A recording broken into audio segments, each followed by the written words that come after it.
আল্লাহ নবী যুদ্ধের ময়দানে চাবুক চালানোর সময় এক কাফেরকে মারতে যেয়ে আপনার লাঠির বাড়ি আমার পিঠের মধ্যে পড়েছে। আপনি যেহেতু এই কিসাসটা আদায় করতে চান, আপনার পিঠে আমি লাঠির বাড়ি মেরে এটারে শোধবোধ করে দিতে চাই। বিশ্বনবী বললেন, আসো তুমি এসে আমার পিঠে লাঠি দিয়ে চাবুক দিয়ে বাড়ি মারো। সাহাবী বলে, ও নবী, যখন আপনি আমার চাবুকটা পিঠের মধ্যে মেরেছেন, আমার পিঠে তখন জামা ছিল না। আপনি যদি যথা নিয়মে কিসাসটা আদায় করতে চান, আপনার জামাটা খুলেন, খালি পিঠের মধ্যে বাড়িটা মার। সাইয়েদনা ওমর ফারুক হাতের জামা এরকম করতে শুরু করছে, আয় দিকে আয়।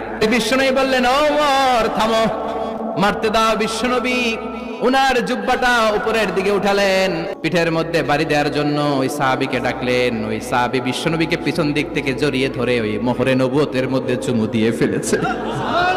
সাহাবী বললেন, নবী গো, এই নাটক করার জন্য আপনি আমারে মাফ করে দিয়েন। অনেক দিনের সাধনা, জল্পনা কল্পনা, আপনার মোহরে নবুয়তের মধ্যে আমার ঠোঁটটা লাগিয়ে আমার ঠোঁটটারে আমি জাহান্নাম থেকে